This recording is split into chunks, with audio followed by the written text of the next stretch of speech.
So hopefully everyone's in the right spot. This is Android Tablets for Beginners. If you thought this was going to be an iPad class, you're in the wrong spot. We're not training about iPads today. I think Ruth does a class on iPads. And so, do you do the iPad class, or does someone else? No, we actually had someone else come in. Okay. So I usually don't do iPad training. I'm not too much of an iPad expert, but I do quite a bit with the Android. These between iPad and Android, and now we have the Windows tablets coming out. There are a lot of options out there for consumers. So the point of this class.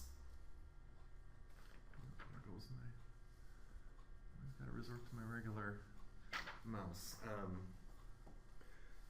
The point of this class, and the reason we're putting this on, is not only to show you how to use the tablet, some of the apps. Of course, everyone wants to learn about some of the neat apps that we recommend, and we are going to go over some of the apps as well. But we go a little bit deeper, and I'm going to explain the functional differences between the Android tablets and other devices out there as well.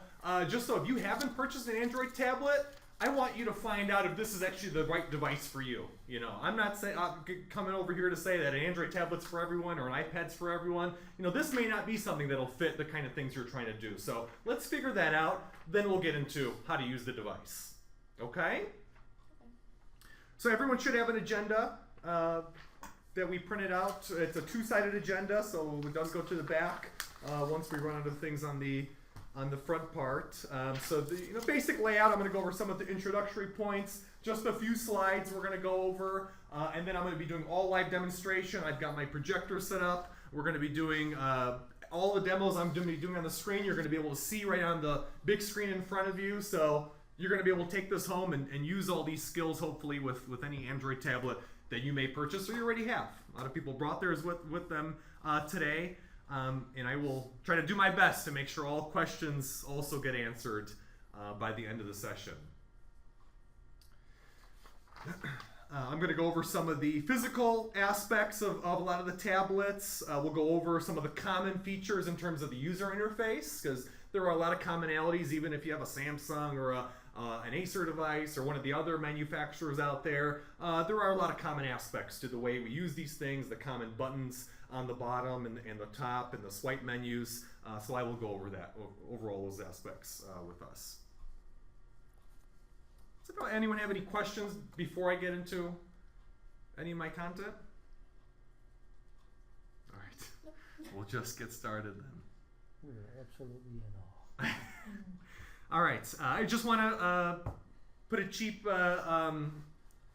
pop in for some of our upcoming classes that we have coming up.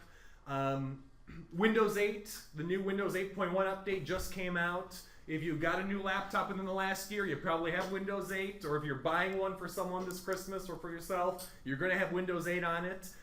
If you don't know how to use it, it is a radical change. It's quite a bit different from what most people are used to in terms of using Windows. There's a whole start screen interface now that has taken over for the start menu. So we're going to be putting on one class session just before Thanksgiving, November 23rd. It's a Saturday, same time.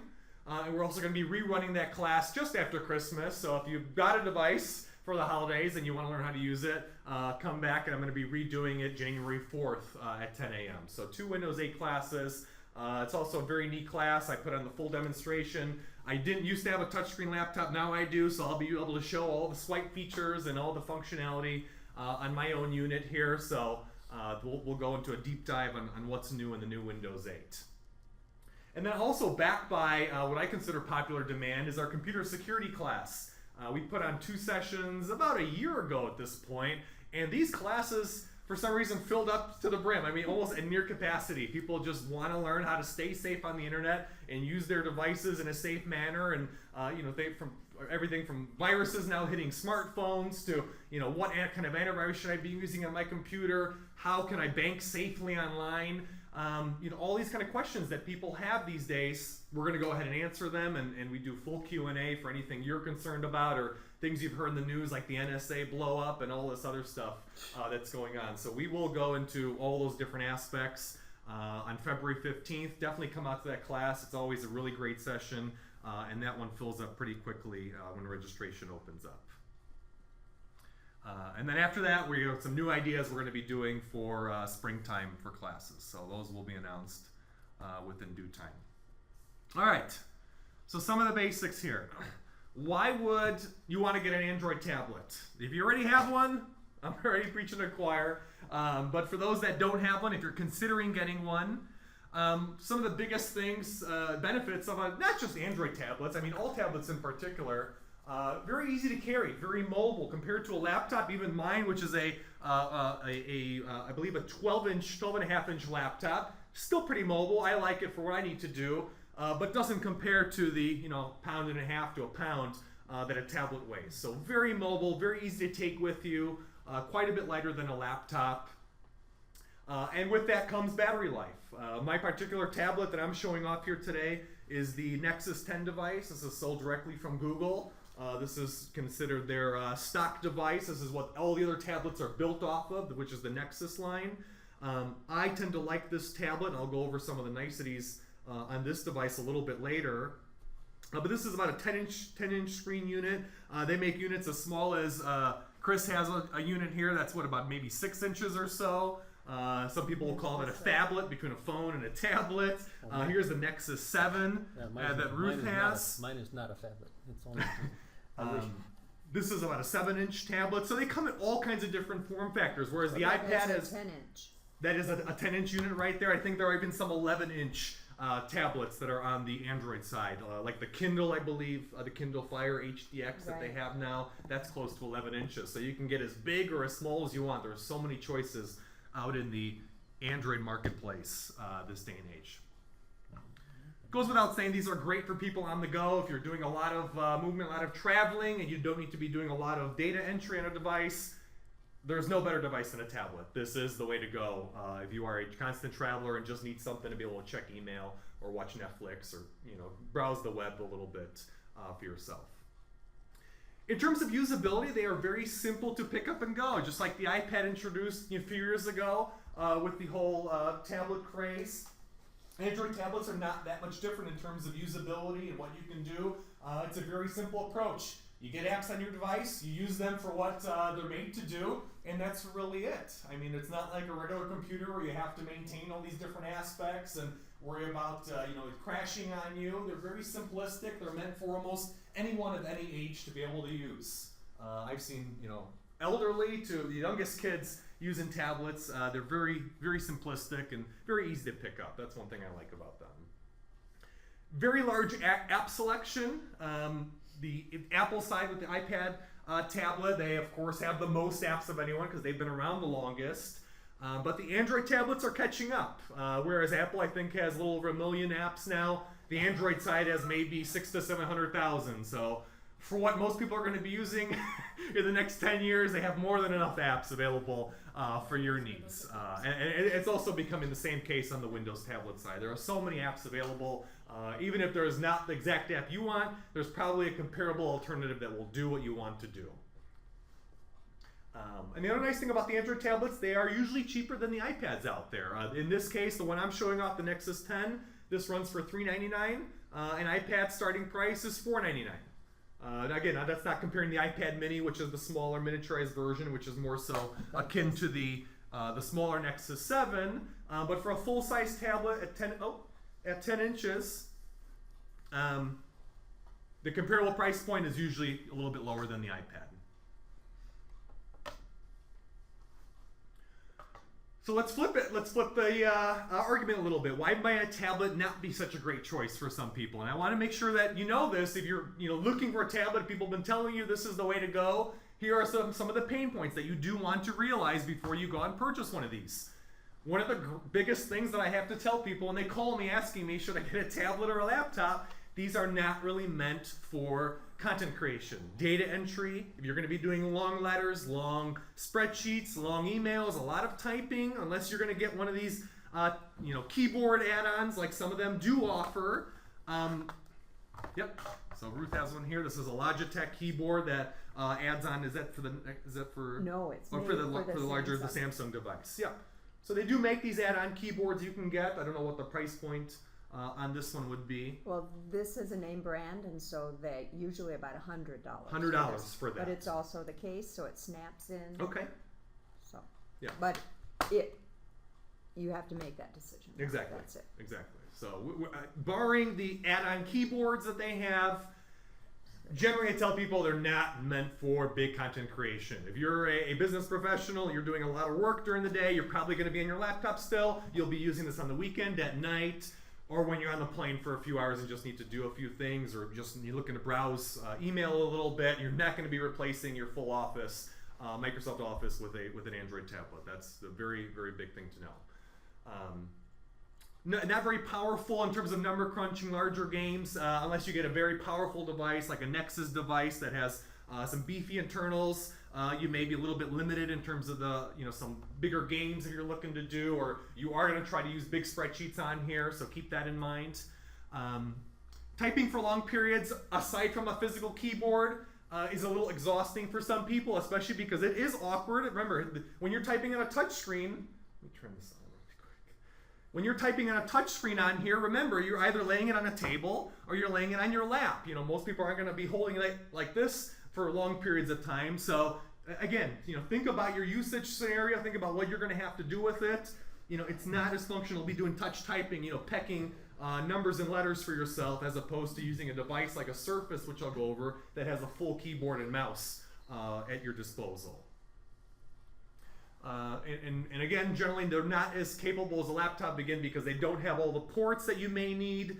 Some tablets, like this one, does have a USB port, so I can connect it to external devices. This one also has an external monitor port for myself, so I can demonstrate like I'm doing with my projector. Or you can connect to a TV. A lot of people I know connect these to TVs and use them as like their, instead of their video players like a Roku, they just play their Netflix off of these. You can do that this day and age. But some of the cheaper Android tablets, they don't have that kind of port selection, so it's just a power button, headphone jack, volume buttons, and that's really it. What you see is what you get with some of them. So a little bit of lack of flexibility, depending on which model you're getting. A lot of choices out there for Android tablets in terms of what you should be looking for if you're in the market for one or looking to replace your old tablet. Screen size, obviously, is one of the biggest things that you want to know about. Again, the small as 6 inches to as big as 11 inches these days. Plenty of options there. And remember, usually the larger the screen, the less your battery life is going to be, and as well as it's going to weigh more, obviously. Bigger screen needs a bigger battery, needs bigger internals. So you're going to be lugging around a little bit larger device. But again, compared to a laptop, this is quite easy to carry. Any woman would be able to put this in her purse, even though it's a 10-inch tablet. Battery life, I tend to say look for a tablet that has between about 9 to 13 hours, 9 to 12 hours of battery life for you, just because you don't want to be plugging into a wall jack like you are with your laptop when you need to be able to use it. These things are meant to be mobile, meant to be taken on the go. If you've got to be plugging in any more than about every 6 hours, probably not the tablet you should be looking for unless you got power, everywhere you are. So again, mobility versus, battery life. Battery life, I tend to, tell people it's definitely something that you want to look at. Most iPads are between 9 to 11 hours. This Galaxy Nexus 10 and the Nexus 7, they get about 9 to 11 hours. So the Nexus devices, if you look for those, they're usually very, very solid in terms of battery life. Ports, if you're looking to, again, plug in things like flash drives or plug in external devices for yourself, you want to make sure it has some form of USB port. And if you want to connect to your TV at home, make sure it has an HDMI input or a mini display port input for yourself. If it doesn't have that, you're going to be limited to just watching everything on this screen for yourself. So if you're looking to be a little more versatile, spend the extra $50, get the device that has the extra ports on it so you can do those things now or down the road, even if you're not planning on doing so right now. There are 2 different types of touchscreens out there. This is important. A lot of people ask me this, or they buy a device and they find out it can't use a stylus the way they want to. There are 2 different types of touchscreens used on tablets today. The first kind is the kind that's used on this Galaxy or this Nexus 10 device, which uses a bumpy style, a soft rubber style stylus. Again, this is only for if you're looking to use stylus to take notes or use stylus for input for yourself. This uses a little bit cheaper digitizer, what it's called, that actually controls how the input is done. And this can only accept a bumpy style stylus, so I can't use it for very detailed note taking.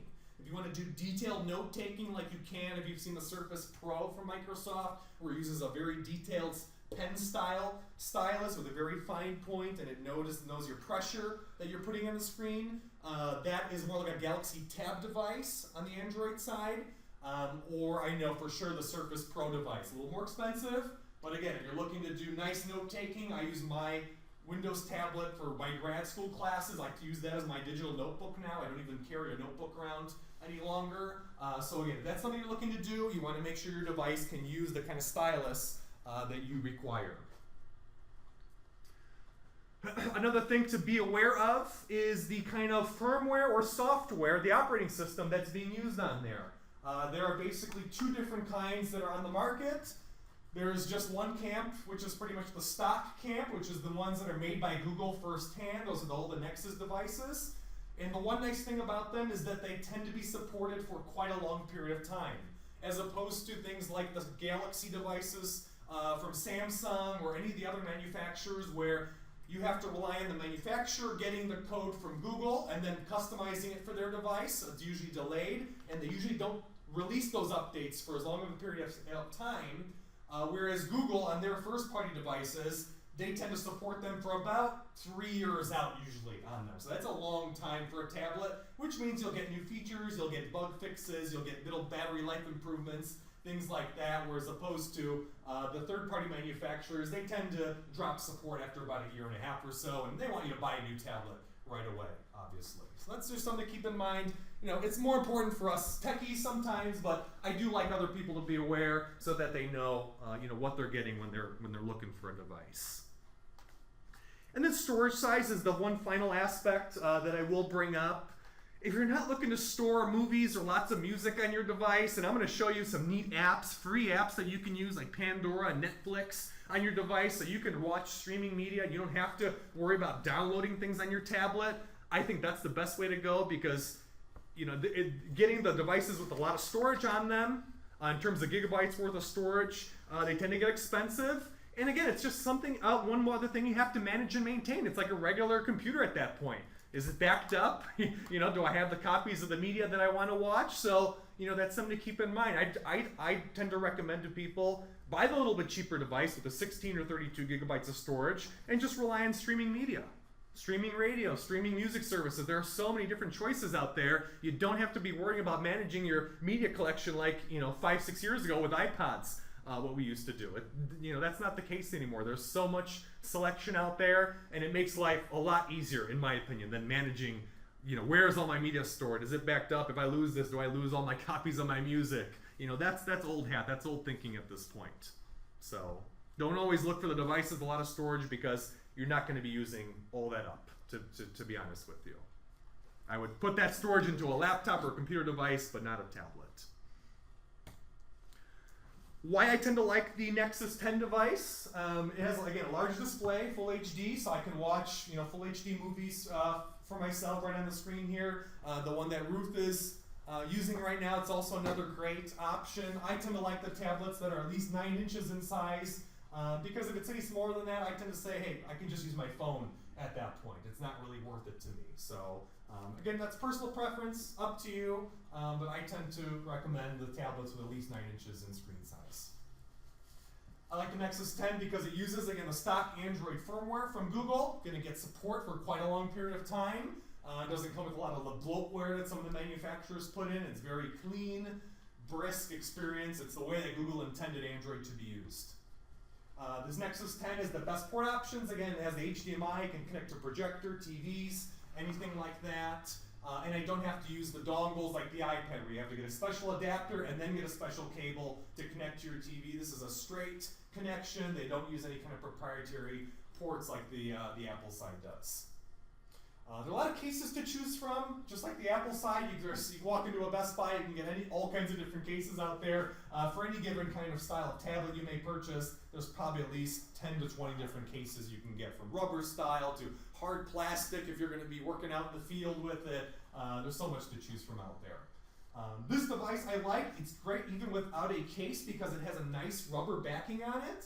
So as you can see, I put it on a table. It really doesn't slide very much. It's very nice and easy to hold in the hands. Unlike a tablet where it's got that metallic finish and you're always worrying about scratching it, I really don't care if I beat this thing up or drop it. It's got nice rubber. It can get dinged up a little bit. I don't have to worry about This is an that. example of what he's talking about. She wants you to pass it around. And then again, finally, the price point at $400, a 10-inch tablet of this nature with all the features it comes with.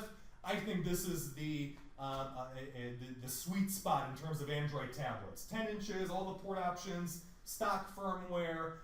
It's probably the tablet to beat on the market, unless you need that very fine stylus input, where I tell you to look towards the Galaxy Tab series from Samsung. But if you're not concerned about that, if you just want a nice, good quality, long-lasting tablet, the Nexus series, either the Nexus 7 or the Nexus 10, very, very great options for you.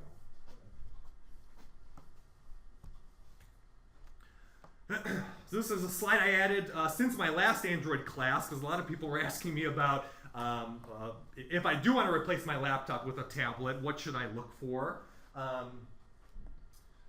Probably the best device on the market for doing so, at least my opinion is, and based upon the people I've worked with already with all these different devices, I think that answers probably the Surface device, either the RT or the Surface Pro. The two different options, basically, the Surface RT is the cheaper one, runs about $400, so the cost of this tablet I have in my hand. The downside is it does not run traditional Windows applications. It's a stripped down version of Windows that's just meant for a tablet experience. But you can get access to the Windows Store, all the 150,000 apps they got available in there.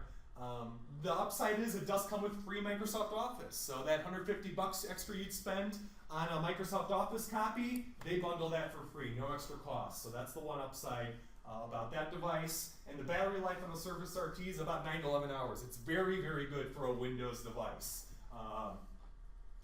As opposed to the Surface Pro, again, this is the device that has the very nice stylus, note-taking input option on it. You can run all of your traditional Windows programs on it.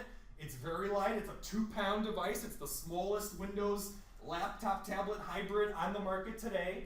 It's got about a 4 to 5 hour battery life. So more of a traditional tablet or laptop battery life, but the form factor, the size is very, very small, easy to carry around. The cover that you get with either device doubles as a keyboard and mouse, so a full keyboard, full mouse, touchpad for yourself. And all the Surfaces have a regular size USB port. So unlike even my nice my Nexus 10 tablet that uses a micro USB, which is a small style, and if I wanted to use a flash drive, I'd have to get a converter to plug that in. It can be done again, but just one more thing you have to carry.